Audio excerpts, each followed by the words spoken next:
We'll get to why big O is useful in a moment, but first I want to give you some challenging problems about runtime analysis just to get our heads in the right space. So what I'd like you to do first is consider this function dup3 that determines whether or not an array contains any duplicates. Might seem kind of familiar.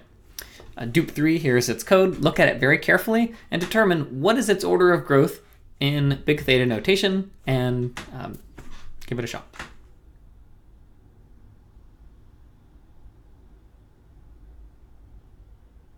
That's something pretty tricky about this, so look very carefully. Okay, so it turns out the correct answer is it is constant time. Okay, why is it constant time? Well, if I is 0 and j is 0, as it is here, then immediately once the function begins, it will always return true because any value in this array is always going to be equal to itself. So it doesn't matter how long the array is. The first two items it looks at, it's just done. All right, I got another one for you. Dup4 avoids that bug. What's its runtime?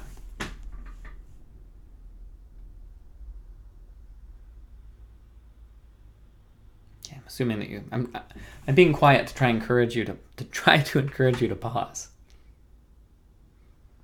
Okay, so it turns out in this case the answer is something else.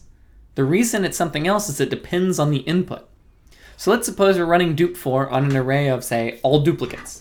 So whether or not I have 1,000,000 zeros or 1,000,000,000 zeros or 1,000,000,000,000 zeros, it does not matter. It will always finish really quickly because element 0 and element 1 will always be the same.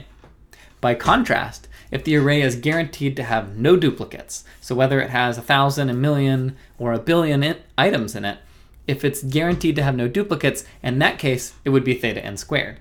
So the best case is theta 1, and the worst case is theta n squared, so it wouldn't really be appropriate to say either of these answers. Okay?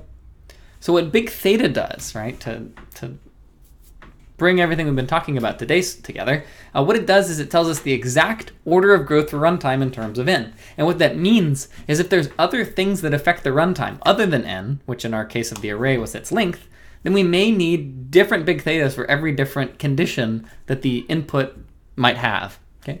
So for example, whenever we're using big theta on our duplicate functions, we would say the best case runtime is theta 1, and the worst case is theta n squared. Okay? So we have two different thetas depending on the case. Now, one thing we could do to make our lives better is just to use big O and avoid making any qualifications for our statement at all. So rather than saying the best case runtime or the worst case runtime, you would just say the runtime is big O of n squared. Now, sometimes it will be faster, right, for an array of all duplicates, for example, but we can bound above the runtime by n squared, so we say it's big O of n squared. That could be a really handy notion. It's a convenient shorthand. Now, I do want to be very careful about the difference between big theta and big O, and so I'll have a little puzzle for you in the next video to get you to really chew on that.